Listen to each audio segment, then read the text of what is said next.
खबर है उत्तरकाशी की सुरंग में फंसे हुए हमारे 41 मजदूर जो यहां आप हमारे नीचे देख रहे हैं। आज तक आपको पल पल का अपडेट दे रहा है। आज सुरंग में फंसे मजदूरों को 13 दिन हो चुके हैं। 41 मजदूर हैं। हर दिन ये कहा जाता है कि आज मजदूर बाहर हो जाएंगे। सुबह से ये कहा जा रहा था कि 6 बजे मजदूर बाहर आ जाएंगे, लेकिन इस समय की स्थिति क्या है? इस समय की स्थिति के बारे में आइए हम आपको बता दें। सबसे पहले देखिए, सिलक्यारा सुरंग के अंदर ड्रिलिंग के दौरान 13 दिन में अब तक 15 बाधाएं आई हैं। ये 15 बाधाएं क्या थी? युद्ध स्तर पर रेस्क्यू टीम जुटी हुई है। अब तकरीबन सभी बाधाओं को पार कर लिया गया है। अब हम आपको ये बताएं कि दावा यही है कि किसी भी घड़ी सुरंग में फंसे 41 मजदूर हमारे बाहर आ सकते हैं। अब 6-6 फीट के 2 पाइप सुरंग में डालने के बाद ब्रेक थ्रू हमें मिल सकता है। कुल 15 मीटर की खुदाई पर अब माथापच्ची चल रही है। जमीन भेदने वाले ड्रोन, सेंसर, रडार भी काम पर लगा दिए गए हैं। टनल में अब क्या चल रहा है? आपको एक और हम बड़ी खबर इस वक्त बता दें कि ये सुरंग के अंदर से ड्रिलिंग करने वाली ऑगर मशीन को निकाला गया है। इसे फिर से असेंबल किया जाएगा और उसके बाद ड्रिलिंग का काम शुरू किया जाएगा। अब इंतजार बस उसी ब्रेक थ्रू का है, जब रेस्क्यू टीम सुरंग में मजदूरों तक पहुंच जाएगी। ये जो मजदूर यहां बेचारे 41 फंसे हुए हैं, लेकिन ये कब तक हो पाएगा, इस बारे में फिलहाल सस्पेंस बना हुआ है। कैसे मजदूर बाहर आएंगे, कब तक ये सुरंग जो है उसमें मजदूरों तक पहुंचने के लिए पाइप बिछा दिए जाएंगे? हमारी ये स्पेशल रिपोर्ट में देखिए। ऐसी क्या खासियत है कि आपकी इतनी बड़ी मशीन अमेरिकन ऑगर जिसे कहा जा रहा है वो इसे काट नहीं पाई? सुरंग से 41 मजदूरों को निकालने का फाइनल राउंड। सुरंग से मजदूरों को निकालने की रिहर्सल भी हो गई। पिछले 48 घंटे से नए चैलेंजेस जो रेस्क्यू एजेंसीज हैं उनके सामने आया है। अब जल्दी ही मजदूरों तक पहुंचा देगी ऑगर मशीन। अगर बाधाएं आई हैं तो हमने उनको जीता भी है। ऑगर के प्लेट्स भी हमारे डैमेज हुए, ऑगर को वापस लाना पड़ा। ऑगर के प्लेट्स तो हमने रिपेयर किए हैं। अभी पॉजिटिव होप के साथ में ये हम मान सकते हैं कि आगे सक्सेस मिलने का संभावना है। सारी बाधाएं पार, सुरंग में आखिरी पाइप जाने का इंतजार। अब 1-1 इंच की ड्रिलिंग बेहद अहम। पूरा देश उत्तराखंड में उत्तरकाशी की इस सिलक्यारा टनल से 41 मजदूरों के बाहर आने का शिद्दत से इंतजार कर रहा है, क्योंकि आज 13वां दिन है। रेस्क्यू में आ रही दिक्कतें बार बार सांसें अटका देती हैं। 2 इम्पोर्टेंट हर्डल्स पिछले 48 घंटे में रेस्क्यू एजेंसीज को फेस करना पड़ा, जिसकी वजह से पूरा का पूरा ऑपरेशन जो है वो कहीं ना कहीं डिले होता गया। पहला लोहे के ऑब्स्टिकल्स का था, उससे निपटारा हुआ। पाइपलाइन में डैमेज हुआ, उसको काट के हटाया गया, यानी कि हम 2 मीटर पिछले 24 घंटे में पीछे की तरफ आए। और फिर जो प्लेटफॉर्म था, जो अमेरिकन ऑगर मशीन है, हेवी मशीन है, सोफिस्टिकेटेड मशीन है, उसमें उसका प्लेटफॉर्म हिल गया। देश और विदेश के एक्सपर्ट को मिलाकर बनाई गई रेस्क्यू टीम को बस एक ब्रेक थ्रू का इंतजार है। ये समझिए कि टनल में 6-6 मीटर के 2 पाइप जैसे ही अंदर जाएंगे, ब्रेक थ्रू मिल जाएगा, यानी सुरंग में फंसे 41 मजदूरों के बाहर आने का रास्ता खुल जाएगा। लगातार जो हम काम कर रहे हैं उसमें अड़चने कई न कई स्वरूपों में हमारे सामने आई हैं। अब जैसे पाइप के अंदर छोटे एक पाइप का फंस जाना, उसका गोल घूम करके ऑगर को फंसा देना, या पाइप के मुंह पर लेटिस गर्डर का आकर के हमारे काम को रोक देना, या हमारी मशीन के फाउंडेशन को थोड़ा सा वीक हो जाना।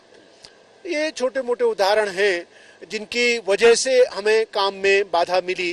लेकिन मैं ये कह सकता हूँ बिल्कुल सकारात्मकता के साथ कि अगर चुनौतियां मिली हैं, अगर बाधाएं आई हैं, तो हमने उनको जीता भी है। क्योंकि मजदूर पिछले 13 दिन से टनल के अंदर है और कई बार ऑपरेशन में दिक्कत आ चुकी है। ऐसे में मजदूरों का मनोबल बढ़ाने के लिए मनोवैज्ञानिक भी लगे हुए हैं। ऑपरेशन में देरी की वजह से मजदूरों को लूडो, शतरंज और ताश खेलने के लिए दिए गए। मजदूर सुरंग के अंदर चोर पुलिस खेलते हैं और योगा भी कर रहे हैं ताकि तनाव मुक्त रहे। डॉक्टरों की टीम रोजाना मजदूरों से बात करती है, उनकी सेहत और मानसिक स्थिति पूछती है। रेस्क्यू टीम रोजाना बिना नागा किए सुरंग में फंसे मजदूरों से 30 मिनट तक बात करती है। तो ये सारे काम किए जा रहे हैं ताकि हमारे मजदूर जो हैं वो स्वस्थ रहें, उनका हौसला बना रहे। आज सुबह आपको सुरंग में फंसे 41 मजदूरों को नाश्ते में दलिया और फ्रूट्स भेजे गए, ये बता दें। रेस्क्यू टीम की तैयारी हर तरह से पूरी है। जैसे ही ड्रिलिंग पूरी होगी, एनडीआरएफ की 15 टीमें या 15 सदस्यों की team helmet, oxygen cylinder, gas cutter के साथ 800 मिलीमीटर की पाइपलाइन के अंदर जाएगी। अंदर फंसे लोगों को बाहर की स्थिति, मौसम के बारे में बताएगी। डॉक्टर्स का यह कहना है कि चूंकि टनल के अंदर और बाहर के तापमान में काफी अंतर है, इसलिए मजदूरों को तुरंत बाहर नहीं लाया जाएगा। लेकिन हर कोई यही जानना चाहता है कि ड्रिलिंग कब पूरी होगी, क्योंकि ड्रिलिंग पूरी होगी तभी तो आप मजदूरों तक पहुंचेंगे। अभी तो ड्रिलिंग पूरी नहीं हुई है, ये उसके बाद की प्रक्रिया। आपको बता दें कि ऑगर मशीन 100 टन के फोर्स पर ड्रिलिंग कर रही है, लेकिन जब उसके रास्ते में मलबा टकराया तो उसने 300 टन की पावर का भी इस्तेमाल किया। आपको बता दूं कि रेस्क्यू ऑपरेशन के 12वें दिन यानी गुरुवार को अमेरिकी ड्रिल मशीन 3 बार रोकनी पड़ गई। देर शाम ड्रिलिंग के दौरान तेज कंपन होने से मशीन का प्लेटफॉर्म धंस गया और ड्रिलिंग शुक्रवार सुबह तक रोक दी गई।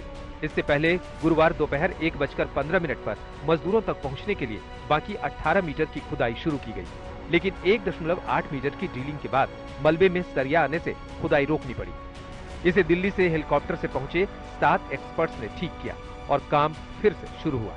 23 नवंबर को मलबे में सरिया आने की वजह से पाइप कुछ मुड़ गया था, ऑगर मशीन को नुकसान पहुंचा था। एक्सपर्ट की मदद से सरिया काटा गया, जिसके बाद ड्रिलिंग का काम दोबारा शुरू हुआ। जो हिस्सा था, जो छड़ आ रही थी या जो ब्रॉकेट थी, क्या वो इस तरह के स्ट्रक्चर थे इसलिए काटने में दिक्कत आ रही थी? अगर हम मिलीमीटर में बात करें इसकी, हाँ 32 मिलीमीटर की रॉड थी। उसके अलावा से जो लेटिस के साथ जो सपोर्टिंग पाइप्स होते हैं, वो पाइप्स मैंगल कर गए थे, ऑगर के साथ फंस गए थे, उनको वापस अब निकाल लिया गया। सबसे बड़ी दिक्कत कल क्या हुई थी? क्योंकि ये पता चला कि जिस अलाइनमेंट पर मशीन रखी है वो ट्रैक ही डिरेल हो गया, वो डिस्टेबलाइज हो गया था। नहीं, वो अपनी फाउंडेशन से हिल गया था। तो अब आप एक ये चीज देखिए कि मशीन से मैं इस तरफ से 170 टन का प्रेशर दे रहा हूं, उस तरफ मेरे सामने टनल के मुंह पर कोई एक ऐसी चीज फंसी हुई है जो 170 टन से ज्यादा का प्रेशर दे रही है। उन दोनों के प्रेशर की वजह से, क्योंकि मैं आगे नहीं बढ़ पाया हूं, जो मशीन का फाउंडेशन है वो अपनी जगह से हिल गया है। उसे हमने वापस बैठा दिया है और कोशिश ये की है कि अब कोई भी प्रेशर आए वो अपनी जगह से नहीं। अभी सिलक्यारा टनल से खुशखबरी की बात यह है कि आगे 5 मीटर तक कोई अवरोध नहीं, यानी सरिया या धातु कोई चीज नहीं। इसका मतलब ये कि ड्रिलिंग सही तरीके से चलेगी। आज हमारी रे ऑफ होप पॉजिटिव ये है कि जो जीपीआर टेक्नोलॉजी की रिपोर्ट पॉसिबिलिटी हमारे जिसको कहते हैं फेवर में है। अभी जो पूरी मशीन को उन्होंने काट दिया है, तो जो पिछली बार 45 मीटर पे जैसे सर ने बताया जो हर्डल आया था, उसके बाद में ओगर को 700 mm से छोटा कर दिया गया था। वो 700 mm का ना करके छोटा आगे भेजा गया था कि जो पाइप से निकल जाए। अब वो फिर से बड़ा ओगर यानी फुल स्ट्रेंथ के साथ जो ओगर है वो 700 mm वाला ही आगे लगाया गया, क्योंकि पाइप जो नैरो हो गया था, जो कल आप लोगों को पिक्चर्स मिली थी जिसके अंदर ओगर वो पाइप ऊपर से मुड़ गया था, हार्ट शेप में हो गया था, वो हार्ट शेप में ना होके अब वहां तक का पाइप काट दिया गया है। एक तरफ तो तमाम इंजीनियर्स, रेस्क्यू टीम का एक मेंबर, प्रशासन से लेकर पूरा सरकारी अमला कोशिशों में लगा हुआ है, उधर मजदूरों को सुरंग से बाहर निकालने के लिए पूजा पाठ भी लगातार हो रहा है।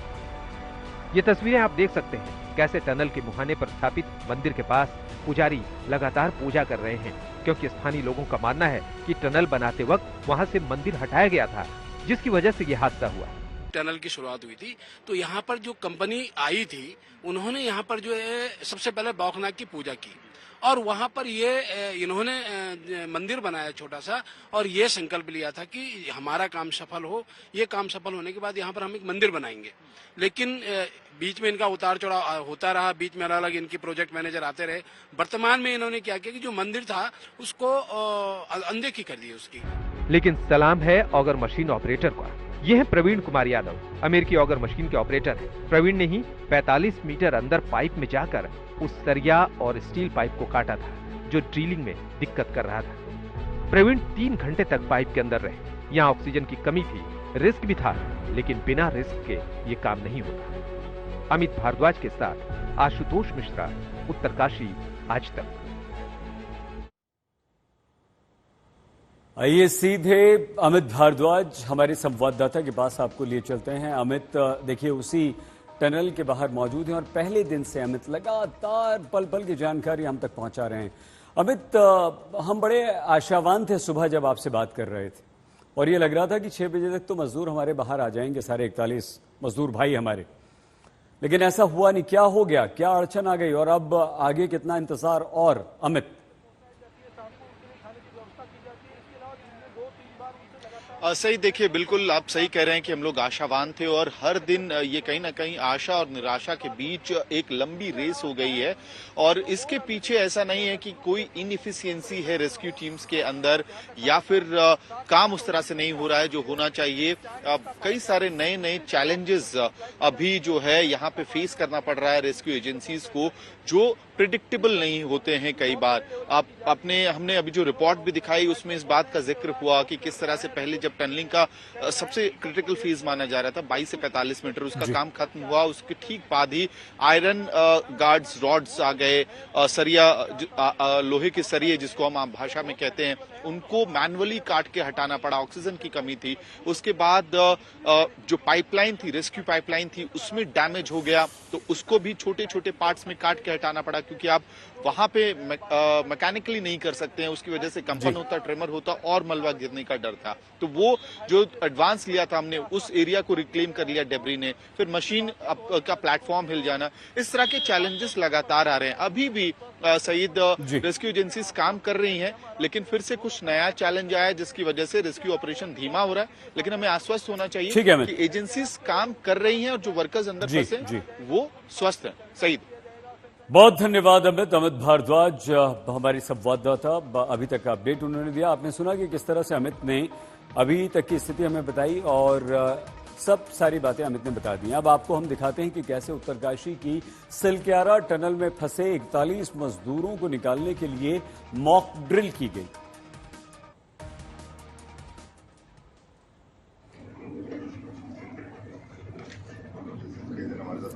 अब ये देखिए, ये तस्वीरें आप देख रहे हैं कैसे एनडीआरएफ की टीम टनल में ड्रिलिंग करके डाले जा रहे पाइप के अंदर रिहर्सल कर रही है और इसलिए जैसे ही ड्रिलिंग पूरी होगी ठीक बिल्कुल इसी तरह से मजदूरों को इन पाइप के द्वारा बाहर निकाल लिया जाएगा।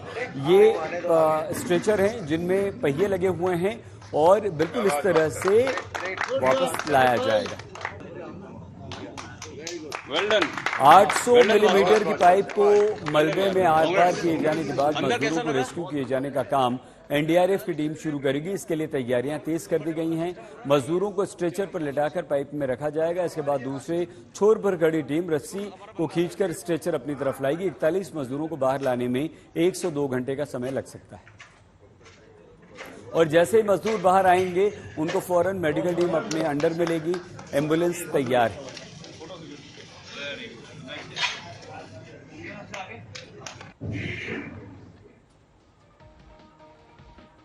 तो मॉक ड्रिल आपने देखी, बिल्कुल इसी तरह से मजदूरों को बाहर लाया जाएगा जैसा अभी हमने आपको दिखाया ग्राफिक्स के द्वारा और तस्वीरें वहां से दिखाई। सारे इंतजाम पूरे हैं लेकिन इंतजार वहीं का वहीं है। आइए अब हम आपको दिखाते हैं पिछले 13 दिन में क्या क्या हुआ है।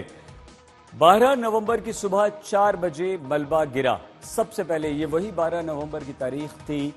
41 मजदूर जब हमारे फंस गए थे 12 नवंबर को।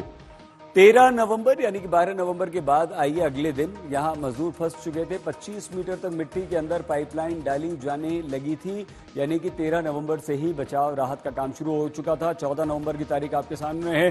टनल में लगातार मिट्टी धंसने से नॉर्वे और थाईलैंड के एक्सपर्ट से सलाह ली गई 14 नवंबर को। अब अगले दिन आइए यानी कि 15 नवंबर रेस्क्यू ऑपरेशन में पीएमओ ने हस्तक्षेप किया। अब दिल्ली प्रधानमंत्री का ऑफिस इसमें यहां पर आ गया था। 16 नवंबर 200 हॉर्स पावर वाली heavy American drilling machine auger का इंस्टॉलेशन पूरा हो गया, क्योंकि ऑगर को मंगाया गया था, उसे यहां पे असेंबल किया गया था, इंस्टॉल किया गया था। 17 नवंबर 2 मजदूरों की तबीयत बिगड़ी और उन्हें दवा भेजी गई। 18 नवंबर यानी कि एक दिन आगे और बढ़िए आप, दिन भर ड्रिलिंग का काम रुका रहा। खाने की कमी से फंसे 41 मजदूरों ने कमजोरी की शिकायत की। गंभीर बात की, हम सब परेशान हुए, आप और हम देश।